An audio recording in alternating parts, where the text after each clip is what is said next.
for those of you who have not tuned in before, my name is Cassie Lombardi. I'm the social media manager here at Fairygodboss. Fairygodboss is the largest career community for women, and our main goal is really to help women achieve their career goals. One big way we do that is with our VIP programs. We have 3 of our VIPs here today, and they're really career experts who just support the women in our community, answer all of their career questions. So excited to chat with them today. Would love for each of you to go around and just give a little refresher on who you are and what you do. Pat, do you want to start? Sure, I'd be happy to. Hey guys, my name is Pat Roquet, rhymes with okay, and I'm a career and leadership strategist. Have owned my business, ready? 33 years. Shh. I know, papers, right? When I started. Anyway, have pivoted more than once, maybe more than a couple of times, got my master's in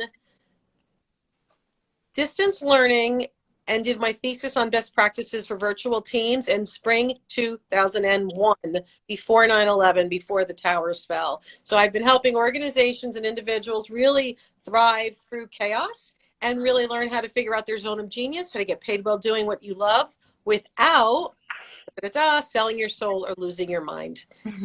Happy to be here. Thank you. Melanie, do you want to go next? Yeah. Hi, my name is Melanie Mitchell Wexler. I am a career and a life coach. I was actually a recruiter for 18 years. And in 2016, I left a company, a very toxic company, and I went on my own career journey. In 2017, I started coaching part-time. Honestly, I started coaching I was earning an income. I did not know where that was going to lead me. What I ended up finding was that I could end up helping individuals, especially in the career arena, and giving them insight in terms of what happens behind the scenes, having worked in the trenches with hiring managers, with major corporations, and having worked with professionals from college graduates to C-level executives in almost every industry. And so I've now been a coach since full-time since 2018, and I'm excited to be here and be able to give some insight on what is happening in the workforce right now. Thank you again for joining us. And then Tega, do you want to go? Yeah, sure. Hey, y'all. I'm Dr. Tega Edwin, career counselor and coach, and I help women who are unhappy at work get super clear about who they are so they can find a fulfilling career and job search with confidence. I'm the owner of Her Career Doctor, and before doing that, I worked as a career counselor for a few years for one of the largest career services centers. So my training actually is in career development, and my research right now as a faculty member is in career development. And so I'm really looking forward to talking with you all today. Great, thank you. Excited to have you all here. So for our audience today, we're talking about the Great Resignation. I'm sure everyone has heard the term recently, but just in case you haven't, it refers to the mass voluntary exit that we're seeing from the workforce right now. I think according to the U.S. Labor Department, about 11.5 million people left the workforce between April and June of 2021, which is a lot of people, especially while others are still looking for a job after maybe they lost theirs in 2020. So we just want to talk about the ins and outs of that, the facets, and what it means for women in the workplace. So my first question today is, what do you think is the biggest driver of this change in the career space? Pat, do you want to start? I absolutely will. So again, having this background in crisis and virtual teams and people realizing that, first of all, we can get things done without having to be in an office all in a row. And now with this uncertainty, it's the first time we've ever been on shaky ground on the same quicksand, whether you're the C-suite or the security guard. We've all been in the same quicksand around the entire globe.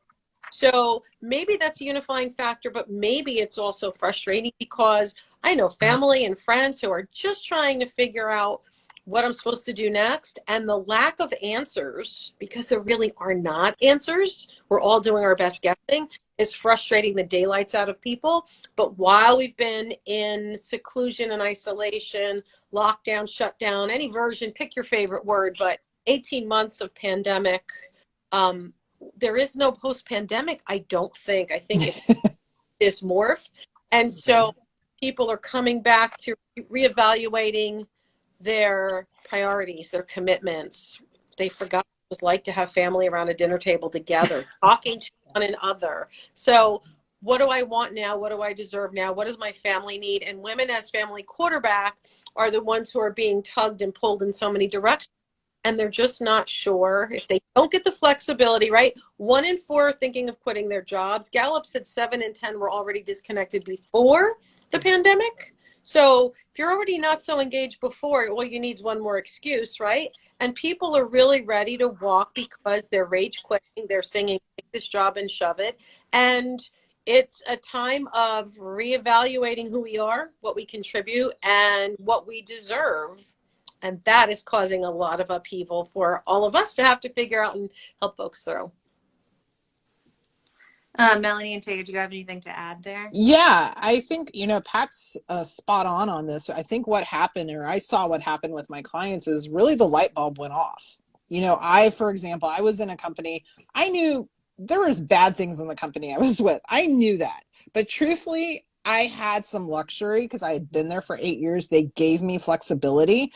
I wasn't like, I had a really good manager at the time who, like, he knew I'd get my work done. So if my daughter had dance or she had field hockey or theater, because she did it all, I could kind of come and go. I had an ability to do that. And I think what companies have, what's really, that light bulb went off and said, oh, wait a minute, we had all of these industries decimated by this thing that we never anticipated that happening. First off, what if that could happen to me? And I think that's what people said, is like, am I really happy? They had time to say, am I really happy in my job? And the reality was, most of them have probably not been for some time, the people that are thinking about leaving. And now we're also this is a workforce we've never seen. I've gone through 2 recessions. I've also gone through the best of economies where, companies were throwing money left and right just to get you to come in the door. So I've seen it. But yet none of us have ever gone through something like this. I think now we're having conversations, especially on LinkedIn, about companies considering reducing pay based on your location. So now it's all of a sudden, so I may, if I choose the option, if I choose, say, we're going to work from home, now I may get paid less for doing the exact same thing and adding value. Companies really need to, I will say, organizations really need to wake up and ask themselves what is happening within their organizations. Are you investing in these individuals? Because this is the reason why people are leaving. And those are also companies that are probably they're going to wonder why they have their openings open for so long. Right. Yeah. And I'll jump in and say, to quickly summarize what both of you said, is work wasn't working for a lot of people. Like, if we just put it plainly, work was not working.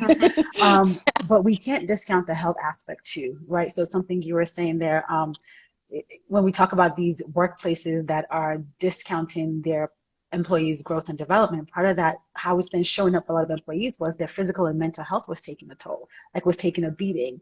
And with the pandemic, when everything slowed down, like you said, people had time to be home, and it's like, wait, I'm happier that I don't have to commute. I can not get dressed up and just show up without makeup and without doing my hair. Or for a lot of Black and brown people, I can avoid the microaggressions that I used to experience at the water cooler, because people aren't in my face all day long and I get to be myself in a space that's comfortable. We can't ignore that. And I think while the pandemic has and is stressful for a lot of us, in the work sense, in a way, being home provided safety. When we think of work, for some people, they were able to stay home and be safe and protect themselves.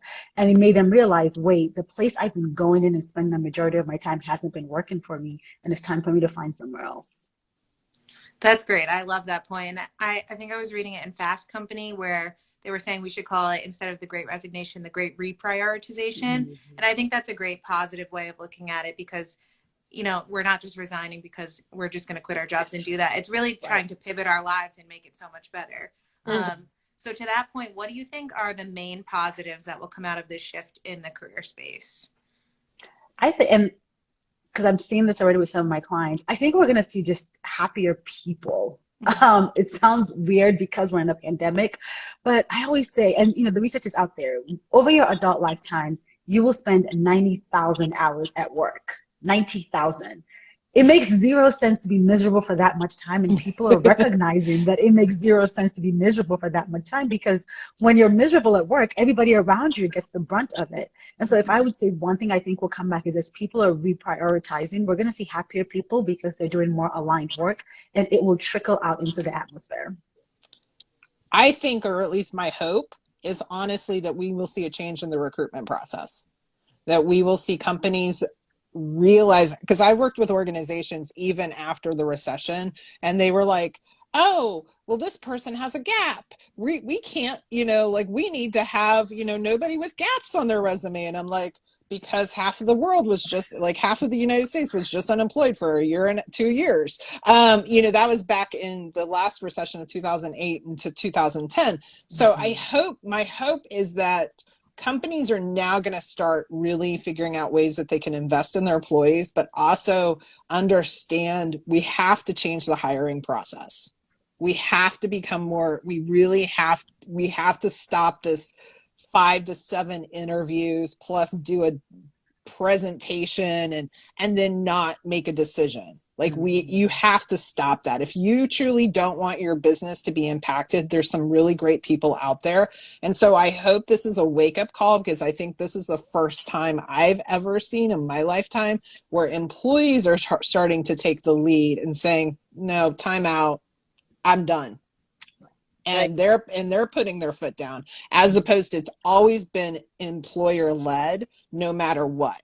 So that's my hope. I don't know if it'll happen. I'm hoping it's going to be happening, but hoping that this is the wake up call that organizations needed. That's all. I agree with both of you. And I'll add another perspective. This is the time for us to really learn how to rock our life and to articulate our value. So learning that we're not supposed to be good at everything, but our collective team should be. Become more unapologetic. I know that authentic self comment, people are like, oh God, but seriously, own it. Be you. Just do you. Show up with your best self. Learn how to be empathetic and vulnerable. I just was in a workshop this morning and was talking to the head of a program with 70 people on the line saying, stop calling them soft skills, folks. These are vital skills. If you look at how January 2020, nobody had pandemic leader on their resume. So there's so much data on this, but things like empathy, active listening, handling difficult conversations, helping invisible middle go from buddy to boss. If people quit, and the ones who were stuck are now killing themselves, holding the bag, and or you were my colleague and now you're my boss and you don't know how to lead because you were just, I don't say just, a good individual contributor. So we're really having to shuffle the deck. But that's kind of where I got really super excited this year about being able to go both sides and help the individuals elevate their career, but going into organizations and saying, hey guys, this is an important moment for you to help embrace workplace well-being, to leverage the strength-based training that we've started, and to now show how you can be a strength scout and you can actually use those very same strengths to find the best in other people and contribute to their and your well-being while in the workplace. Because a happy, engaged team, right, as you just said, happy, engaged team, those are the ones that are going to stay and they're still recommend their friends, and that culture fit tends to be the kind of people who come and who do work out well and who last in a company. So lots of positives on the horizon. We just have to be okay with thinking and doing things differently. That's all. And I think it's interesting that most of those positives kind of speak to the individual worker, but I think it would be remiss not to mention, well, will this impact just women in the workforce generally? Obviously, we've made a lot of progress, women as a whole, in terms of gender equality, but we're not fully there yet. So do we think there's any negatives to this shift in the career space and how it'll affect equality generally? I think, unfortunately, we are seeing the strides that were made for women in the workplace, and even for especially of those that are in the minority, but women in general. I think we've actually, unfortunately, we've pushed those strides. I don't want to say that we've completely erased them, because I guess the optimist in me would like to not believe that, but I do believe that we have, unfortunately, women in particular, and this is, it's interesting because this is such a, I did a poll on LinkedIn about women Equality Day, and it's so, the messaging that, people would say on there is like, oh, is this even a thing? Like, why is this a thing? Like, it's just like, it's funny how, like, people on social media Wow. comments come out. And it's like, yeah, it's a thing. You're probably the reason why we're having this Wow. conversation. But Probably. unfortunately, I do think we've reversed, Mhm. because oftentimes, and I found this happen, I would say, 9 out of 10 of my clients, who are mostly women, I do work with males, but the women in particular, they were the ones to stay home because they were already getting paid less. Mhm. They had to have childcare options. They had to be the ones that made that sacrifice. And it came down to money, because they were already paid less than their husbands or their partners or their, whoever, their relationship. So that it just didn't make sense, in order for a daycare situation, because it was eliminated. Daycare schooling was all of a sudden it's in your home. And so, there's a lot of sacrifices being made. And so I do feel that unfortunately we're maybe not starting from scratch, but we're definitely, we're starting from some sort of ground zero, and we're going to Mhm. have to rebuild that. And I think that we need to really take a look at what's happening in the workforce, especially in diversity and inclusion and equity, because these things are across the board and they're very real. So. Mhm. Yeah, I think I would echo that. I don't remember whose article I was reading, but this is some point last year where it just says women are the ones who have sort of taken the brunt of this pandemic in the workforce, where we see them trying to do childcare but still have their jobs and et cetera, et cetera. And it's not only all of that, but I think then the perception, right? It's okay, childcare has closed down, women have to stay and take care of their kids. And yeah, in some spaces, people are understanding of that, but in quite a few, they're not. It's seen as the woman is she's slacking off, or oh, we knew she couldn't do it, and here's the evidence. And so the perception, it's almost like for some people, is the confirmation bias, right? The pandemic caused them to confirm the biases they already had about women and their ability to perform, without accounting for the fact that they're the primary caregiver. And women over the past year have had to be teachers, mothers, daycare caretakers, and do their job. They're doing like 5 jobs, and I think catching up is certainly going to be a bit difficult. I'm, on the other hand, not optimistic that things will go well. I'll tell you what. So they were calling that double shifting, right? You were working full time at home, working full time in your job. Mm-hmm. And here's another aspect of it. The double shifting is happening in organizations. So I've got called in to work with some major companies who have tens of thousands. One has 80,000 members in their employee groups. The good side, the upside is, there are a lot of different kinds of people who are finally getting recognized and having a safe place to have conversations. So I have ADD, neurodiverse groups. You wouldn't, if I had an amputated limb, you might help me open the door at ShopRite, right? Mm-hmm. But if I look like I'm okay, then I'm Mm-hmm. discounted if I say something's not right. Just because you can't see it doesn't mean it's not real. And so I'm finding there's a lot more opportunity for those people to now have a place to speak up. And with that, companies need to recognize that their volunteers, right? Because the ERG, Employee Resource Group, or affinity group members don't get paid for that, as of I know. I haven't heard anybody anywhere, right, that's paying for that, so to speak. So they're doing a double shift even in their job. So what happens if you are an engineer who's doing a computer programmer who gets paid for coding by the line? Solo contributor, working your tail off, doing a good job, but that's your job. And then you run an employee resource group with 5 or 10 or 20,000 members, where you're leading, you're speaking, you're engaging, you're running calendars, hosting events, you're using all these other skills. Your boss wants you writing code because every hour you're volunteering for the company, you're not writing code. And yet the company's looking and saying, wow, without this person, this entire women in engineering or women in science or women in math or women in, these ERG groups would not benefit. And we're giving them glue to hold each other together to have the sense of belonging. And so that is one of the biggest challenges, and one of the things that I'm having a lot of fun working and solving: rewards and recognition. How do you value people, women, the time contributed for those types of tasks? Because you can use those moments to upskill, right? To be Yeah. well-rounded individual, to try things you really love but weren't part of your day job, but your boss might not appreciate because pulling you out of the amount of hours. Either that or you're double shifting full-time home, full-time job, and full-time volunteering. That's 3 full-time jobs. And that's Yeah. either. So it's a big problem. It's a big opportunity all wrapped into one.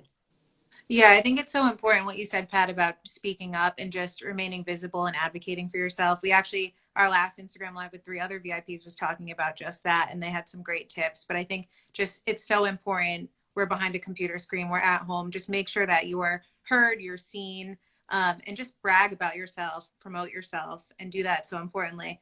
The other flip side of that is that we're talking about all these people quitting and resigning from their jobs. So for those people, what's your biggest advice to them to just make sure that they remain they keep gathering all these positives that we're talking about, but also are helping this whole equality progression in the workforce? Well, I'll start off by saying I think when if you're thinking about it, or you maybe already have, really take some time. And I don't think this is the one thing that people often do, but take some time and dive into, what do you really want to be doing? What are your strengths? As women, we tend to be the last ones to want to boast about ourselves. We're told all the time, we're told from a very young age, we need to be humble, and we need to be in line. And of course, then you don't want to be, you get into the corporate world, you don't want to be the B word, you have to like play the role. And, this is now a time to shine. This isn't now a time to put the spotlight on you, even if it feels uncomfortable, but get a plan together. Really dive into what are your strengths, understand your value. I think oftentimes people think, I'm going to go from one job and then I'm just going to start applying. Okay, well, if you weren't happy in that job, understand your non-negotiables. Was it the work, remote work or lack of remote work? Was it the salary? Was it the position? What are you really wanting out of your next company? Because until you dive into that piece, applying for a job is just going to end you up where you exactly were. Exactly. And so I often, when I'm working with clients, I often start them with what I call a career action plan, so that we are very clear on what your goals are. What are your strengths? What is your vision for your career? Where do you see yourself? I know it's cliche, but where do you see yourself in a year, 3 years, maybe 5 years? Like, what are those goals, and what do you need to do to obtain those? Are you missing a piece of education? Are you missing some certifications? What is it going to take to get you to that end goal? And so that's where I suggest anybody going into this, that they start investing in that and then go to the job search process. Mm-hmm. Yeah, I'll absolutely agree with you. I think our mess becomes our message. I got fired enough times in my 40s. The most successful moments of my career, the biggest sale of a company, and for me and for them. And then 3 weeks later, I was written up with a performance improvement plan. Realize it's because they didn't feel like paying the 6-figure bonus that they now promised me based on my contract, because they didn't believe it was ever going to be that big and I could do it. And I did. And I got fired right after because they didn't want to pay. So after being fired up and realizing I did the same thing, right, Melanie? I applied for the same kind of jobs. I just taste vomit at the back of my throat, like so disheartened and so upset, and then apply for the same kind of high stress job. And so I started to write down and think about the things that really mattered. And I created a tool. It's career soul searching, right? What do you want your legacy to be? What lights you up? When were you at your best? What do you want to physically, literally do when you bounce out of bed in the morning? That's going to make you excited, where when you put your head on the pillow at the end of the day, you're going to feel good about yourself and know that you made impact somewhere along the way. And so it's rockonsuccess.com/soul, SOUL. It's free. Just go to the beach, sit in your beach chair, sit by a fireplace, sit with your puppy, whatever you need to do, but take a little me time and just pen to paper or type it in, but write it down and watch the brain dump happen, because we keep a lot of that bottled up inside, or we keep saying, oh, but, and then we excuse ourselves or we feel bad about ourselves. And until you start looking and recognizing there are patterns to the moments you're happy, and there are patterns to the times you've gotten frustrated. recognizing the patterns and how we behave and what we do, whether it's the things that light us up or the things that make us rip the hair out of our head, there are absolute patterns in it. And what are the things that you can choose going forward versus cleaning the toxins, whether it's out of your body, whether it's the circle of people. I got COVID in March and I literally had to sit and reevaluate. And while I was kind of crawling my way back out of bed, literally, I realized some of my clients, I felt so good when I finished with them. And some of them, not a lot, thank God, but the one or two that I literally either needed a nap or a shower after I talked to them, it was just so icky, like not, I was helping them, but I didn't feel good. Leaving them, I thought I need to be honest with them and me. I finished what I needed to do, help them get their job, but then I stopped it because I don't want your money if I can't help you, right? That whole realization of what matters and making sure you are living on purpose. So again, that thing is rockonsuccess.com/soul. It helped me. If it helps you, go right ahead and just think out loud and put it down, because then you get to revisit it. Put a day on your calendar, just like your mammo. Make a celebration of it and go back and revisit in fact, you can do it on the day you get your mammo if you want, but just give yourself whatever reason to remember that you deserve to spend that time and to reflect and rediscover and reawaken who you are from the inside. Yeah, I think you're both absolutely right. So I'm not even gonna, I'm not gonna jump on that again. It definitely all starts with you, and that's exactly what I teach my clients. The one piece that I'll then add to it is after you've done all that, everything they said, right? You figured out what your strengths are. You've clarified your non-negotiables. You've understood what you don't like about the space you're leaving, right? Because sometimes we don't pause to think, okay, what exactly was the problem, to avoid those cycles. Before you even start job searching, as you start thinking about your options, I definitely want to encourage you to talk to people who are doing what you think you want to do. Because it's one thing to read about a job on paper. It's another thing to hear someone who's doing the job tell you what it actually feels like day in, day out, and what they're doing. And so not only is that a next level, deeper type of research, it also allows you to build your network in a way that I think, at least when I think about the women I work with, they often shy away from networking because they're like, I don't want to seem like a salesperson. It feels so sleazy. And I'm like, you're building relationships. So, but if you're then reaching out to someone to just say, hey, do you want to talk to me about your job?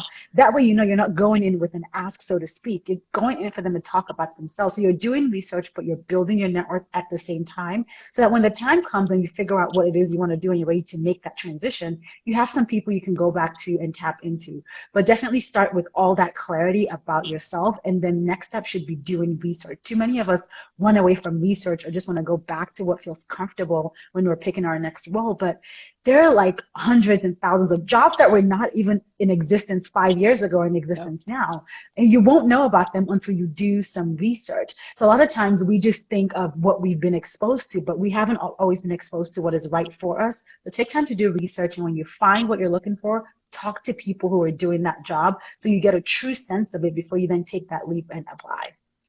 That's all great advice. And I know we're running up on time here, but I did want to ask one final question. That's on the other side of things. There's also these women who either don't want to leave their jobs or don't have the means to leave their jobs right now. So for those people who may be in the workforce feeling burned out, or that the workload is increasing for them, what advice do you have for them during this time? I'll start by saying advocate for yourself. Right? That last piece, workload is increasing. Advocate for yourself, whether it's advocating for more support. And there was a book I read, I don't remember the name, is missing now, but she did some research and found that historically, women ask for less help at work than men do. So a woman will be running a project by herself, and a man will come in and he'll ask for 3 hires for the exact same project because it was too much work. We take on this superwoman mentality so hardcore that we see asking for help as weakness. And it's like, no, you're about to literally burn out.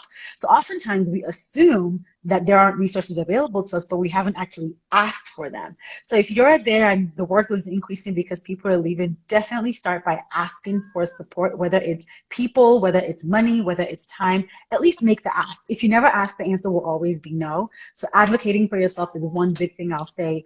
And then the second thing I'll say is, if some of the reason why you're stressed is because of the workplace itself, see if you can learn some managing up strategies, right? If you can't leave, then maybe you can manage up and find ways to make the space feel slightly better But at the same time, please be planning your exit plan. Like, don't just stay indefinitely and you're bearing the grunt of it. If you can't leave right now, that's fine.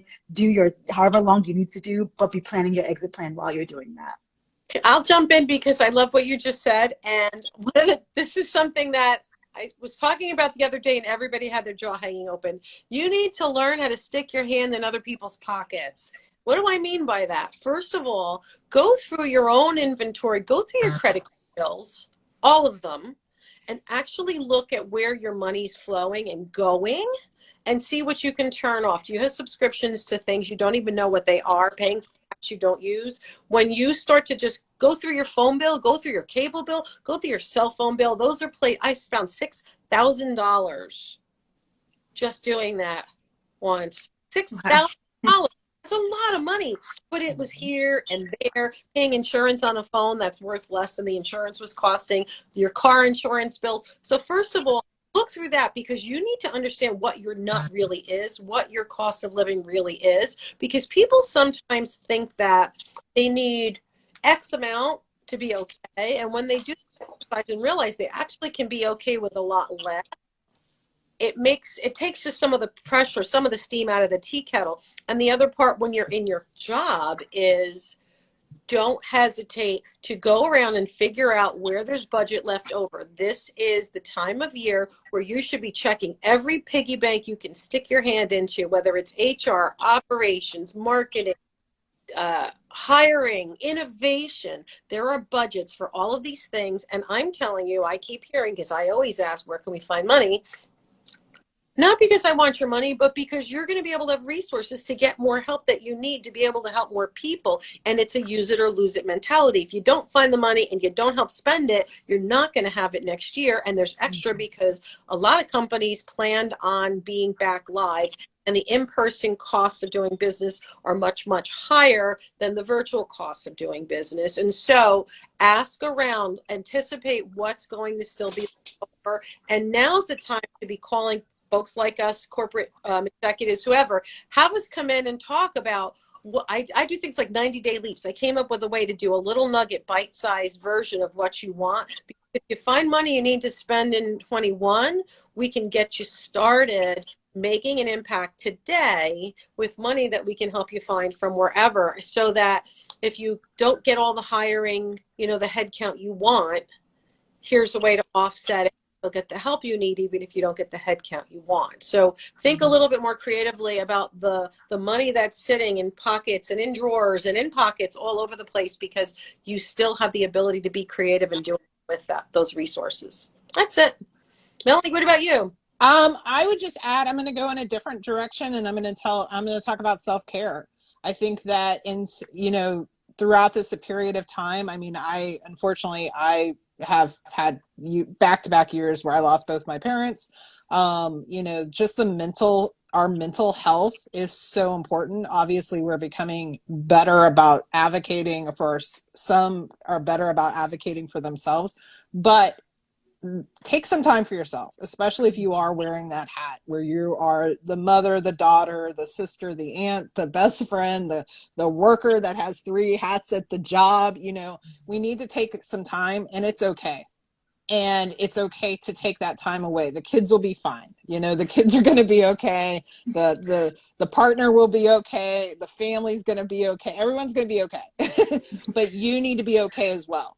Because one of the things is if you're not able to, I mean, it's the old cliche, you can't pour from an empty cup, there's something to that. And so I just really think that we have to be mindful of our mental health right now and our mental well-being. And you have to allot some time for yourself, because we've been through a lot. There's still a lot to be, Lord knows what's going to happen. Hopefully we're on a better end of this, but there's still quite a ways to, what the end result of the quote unquote great resignation. So make sure you're taking care of your mental health. Yeah. That's so important. Well, thank you so much all for joining us today. I know we have to wrap up right now. If anyone watching wants to continue talking about the Great Resignation, feel free to go to fairygodboss.com, drop your question. You can ask any career questions as yourself or anonymously.